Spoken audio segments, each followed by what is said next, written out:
opposition's candidate. Let me now go across to my colleague Shivani, who is present right there at the parliament. She joins me from there. Shivani, Gopal Krishna Gandhi pitted against Venkaiah Naidu. Now, things seem to be completely in favor of Venkaiah Naidu here, considering the fact that Gopal Krishna Gandhi has already been in the eye of the storm, has been caught in controversy, particularly pertaining to that mercy petition for Yaqub Memon that he signed. Absolutely. That has become a hot potato, Sheetal, for the Congress to handle. And that is why we've seen when our colleagues like Parikshit have been trying to get a reaction from Congress leaders, they've been sidestepping this issue. Because the more they try to back Gopal Krishna Gandhi on this issue, the more soft on terrorism they come out to be. Maybe they did not anticipate the Shiv Sena raising this kind of an issue against Gopal Krishna Gandhi.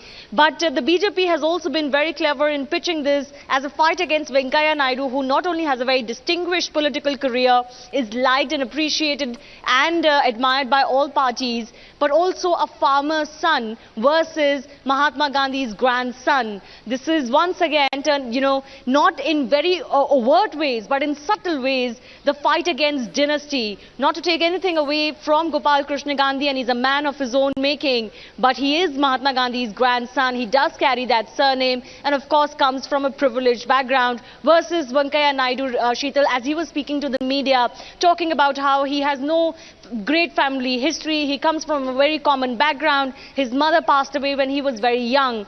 Two very important points Venkaiah Naidu made in his address to the media. One, there has been speculation how, Venkaiah Naidu wanted to continue in government. So was this against his will that he was actually made the vice presidential candidate? He came out and clarified that I had made it clear that I would want Narendra Modi to come back into power in 2019, and by that time I would have gone on to social service. Remember, he's also 68, so in another couple of years he wouldn't have fit the bill of Narendra Modi's silent diktat of not having anyone over 70 in cabinet. So he said that I would have moved on to social service in another 2 years anyways, but the party decided me to take this role, and I'm going to take this role. He also said that now I am not BJP's member, even though I considered it like my mother ever since I lost my real mother.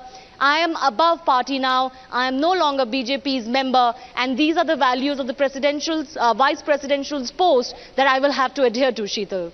Absolutely. We're also joined by my colleague Parikshit Luthra, but he's joining me from outside the Congress headquarters. Parikshit, while Venkaiah Naidu clearly has everything going for him, and even the opposition is aware of it, but the Congress party's counter that we've been hearing is that Gopal Krishna Gandhi is a non-political choice, and that's how they have been projecting him. What we would like to know is, how is the Congress party reacting to the Yaqub Memon charge, the Yaqub Memon petition signing charge? How is the Congress party reacting to that? Well, they've been very, very tight-lipped. Well, they've been very touchy about it. They have been very careful about it. They're not saying too much. We are hearing from spokespersons that this is only an agenda to dilute this parliament session, divert attention from key troubles plaguing the country, from national security to the agrarian crisis to the farmers' problems, farmers' suicides, GST and the atrocities on Dalits.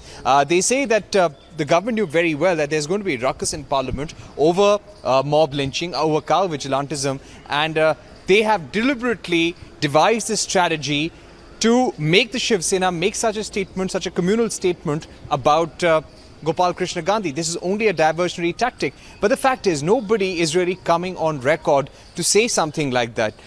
We heard some spokespersons of Congress hitting out at Venkaiah Naidu, saying this is South appeasement. But again, nobody is coming out on record because they know that this is a touchy aspect. If they say that this is South appeasement, there are political parties that could be up against them. They could face a backlash in Karnataka as well. Then on the issue of Gopal Krishna Gandhi asking for a mercy petition, writing to the president in 2015, demanding that his death sentence should be commuted to life imprisonment. That is something that goes against him. This is also something that Congress is a little cagey about. No one in the Congress has spoken to at least 2 senior leaders, at least 4 spokespersons, no one willing to come on record. They are all saying that our main reason of putting up Gopal Krishna Gandhi and Ramnath Kovind is to make sure that all anti-communal parties get together.